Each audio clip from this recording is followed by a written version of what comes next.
ముఖ్యంగా గంజాయి డ్రగ్స్ విషయంలోని కానీ విచ్చలవిడిగా ఉన్న గంజాయి డ్రగ్స్ నిర్మూలించడం కానీ అదేవిధంగా అమ్మాయిల మీద జరుగుతున్న అఘాయిత్యాల మీద ఉక్కుపాదం మోపడం కానీ రాబోయే కాలంలో లా అండ్ ఆర్డర్ విషయంలో ఎక్కడా కూడా ఎటువంటి ఇబ్బంది లేకుండా ఆంధ్రప్రదేశ్ ప్రజలందరూ కూడా సుఖ సంతోషాలతో ఉండాలని మనస్ఫూర్తిగా కోరుకుంటూ దానికి మేమందరం కూడా కృషి చేస్తాం. ఇప్పుడు దిశ పోలీస్ స్టేషన్ ఆల్రెడీ దిశ చట్టం ఏమీ లేకుండా దిశ పోలీస్ స్టేషన్స్ అనేది మార్చారు.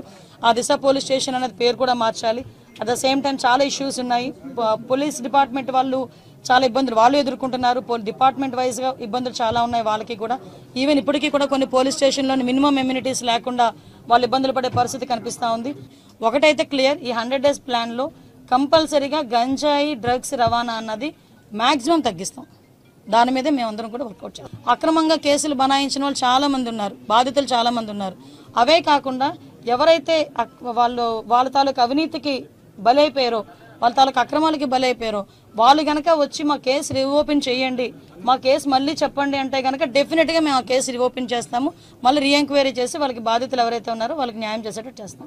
ఎందుకంటే ఇంతకు ముందులాగే మేము వ్యవహారం చేస్తాము, ఇంతకు ముందులాగే మేము బిహేవ్ చేస్తామంటే కనుక అటువంటి సిచ్యువేషన్స్లో నేను చార్జ్ తీసుకోక ముందే చెప్పాను పోలీస్ డిపార్ట్మెంట్ వాళ్ళకి. అటువంటి వాళ్ళు ఎవరైనా ఇంకా బ్లడ్ అలా నడుస్తూ ఉంది అనుకుంటే కనుక ప్లీజ్ మీరే పక్కకు తప్పుకుంటే పని చేసే వాళ్ళు వస్తారు. నేను ఈ రోజు ఏదో చంద్రబాబు నాయుడు గారికో పవన్ కళ్యాణ్ గారికో ఎన్డీఏ లీడర్స్కో మాకో పనిచేయమని చెప్పట్లే. ప్రజలకు అనుగుణంగా పనిచేయండి, ప్రజా రక్షణ విషయంలో పనిచేయండి. మీరు ఏదైతే కాకి డ్రెస్ వేసుకున్నారో దానికి గౌరవంగా మీరందరూ పనిచేయండి అని చెప్తున్నా. మీరు అబ్జర్వ్ చేసే ఉన్నారు, లాస్ట్ టైం ఉన్న గవర్నమెంట్లో ఇంట్లో ఆడవాళ్ళని కూడా బయటకు తీసుకొచ్చి మాట్లాడిన సందర్భాలు కూడా ఉన్నాయి. ముఖ్యంగా వాటి విషయంలో కోర్టులు ఇన్వాల్వ్ అయినా జడ్జెస్ గురించి కూడా మాట్లాడిన సందర్భాలు ఉన్నాయి. నేను ఒకటి మాత్రం చెప్పగలనండి, ఏదో అనుకోవచ్చు అనిత హోమ్ మినిస్ట్రీకి వచ్చింది అమ్మాయికి ఏం తెలుసు. నిజంగానే హోమ్ మినిస్ట్రీలో నాకు ఓనమాలంటే ఇప్పటికిప్పుడు నేర్చుకుంటున్నా, ఇంకా నేర్చుకుంటా. యాజ్ పర్ లానే వెళ్తాం, ఎక్కడ కూడా డీవియేషన్ అనేది ఉండదు.